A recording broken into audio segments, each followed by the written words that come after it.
Hello there, today what are we going to talk about? GDPR, Global Data Protection Regulation, which comes into force on the 25th of May 2018. Just really wanted to address a few questions around GDPR, why, the background, what the benefits are, etc.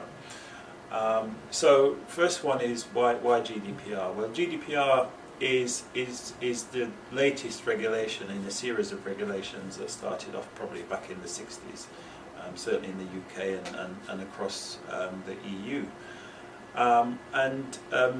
These regulations, these data privacy regulations, have come about because of problems created by technology and the increased access to information, especially private information. And there was a need, obviously, to have some regulation around this access and to provide protection for individual rights. So that's kind of a bit of a background to data regulation and GDPR. GDPR is a step further, though, in terms of recent data regulations, because I think it's fair to say that some organizations took data regulation seriously and others really, it was just a tick in the box. And with the growth of data storage in the cloud, etc., personal information is much more prevalent and probably less controlled. So the idea of GDPR is that organizations must take private information or sensitive information seriously. They must have procedures in place that govern how that information is stored, who has access to it, how the individual may be able to access or correct their personal information, or even have their records deleted.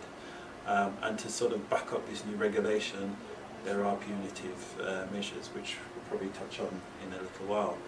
So it really is solving a technology problem, but also technology is actually the solution to some respects, because technology has to be used eventually to help to comply with GDPR, especially around breach detection and around governance in terms of monitoring who has access to information and what information they are able to access. Question here about why it's different. Well, one of the things is really that it gives the regulator some teeth. So regulators can now fine you something like, I think it's 4% of your global revenue, or 20%, 4% of your global revenue, or 20 million euros, whichever is the greater. So, how do we comply with GDPR? Well, without going into that in any detail, a great resource to understand what steps you need to take to comply is the Information Commission organisation's website, or the Information Commissioner's website, so that's ico.org. It has a lot of GDPR resources, including worksheets and checklists and so forth that you can go through. But one of the starting points for compliance is actually executive buy-in to GDPR, so that there is a policy that's mandated from the executives right through the organisation to communicate the importance of information security. But check out the ICO. That's a good starting point. So, are there any benefits to GDPR? Because a lot of people are saying GDPR might put them out of business, it's going to have huge impact in terms of costs, it's going to inhibit the way in which they can communicate with customers or prospects.